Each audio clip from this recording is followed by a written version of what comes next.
السلام علیکم ورحمۃ اللہ وبرکاتہ۔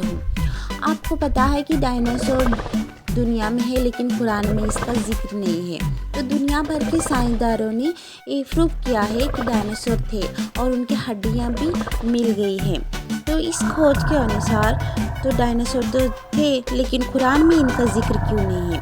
تو آپ کو بتا دیں کہ اسلام اس بات کی گواہی دیتا ہے کہ آدم علیہ السلام کے دنیا میں آنے سے پہلے دنیا پہ زندگی تھی۔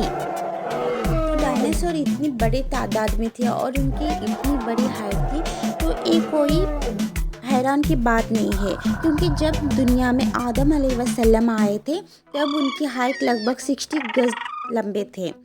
تو قرآن حق اور سچ کا راستہ بتاتی ہے، تو ڈائناسور کے بارے میں بات نہیں کرتی، لیکن مخلوقات تھے یہ قرآن میں موجود ہے۔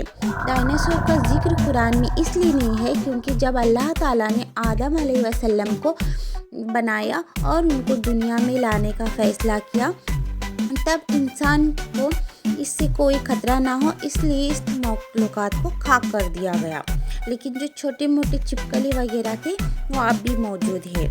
تو اس سے پتہ چلتا ہے کہ دنیا میں جب آدم علیہ السلام آ گئے اور انسان کی مخلوقات رہنے لگ گئی، اس سے پہلے قریب 66 ملین پہلے یہ ذات موجود تھی۔ اور قرآن میں یہ بھی ہے کہ جنات بھی موجود تھے۔ تو ہمیں قرآن اتنا بتاتا ہے کہ ہم حق اور سچ کے راستے پہ چلیں، اور جو ہمیں جاننے کی ضرورت ہے یہ سب کچھ تو اس میں حاضر ہے ہی۔ لیکن ڈائناسور کا ذکر اس لیے نہیں ہے کہ اس کا کوئی خاص مطلب نہیں کہ ان کے بارے میں بتا دیا جائے، کیونکہ انسان کو اس سے کوئی فائدہ تو ہے نہیں، لیکن سائنسدانوں نے اس کی کھوج کی ہے، تو اسی لیے ہم مان سکتے ہیں کہ قرآن میں بھی مخلوقات کا ذکر ہے، تو ڈائناسور دنیا میں تھے۔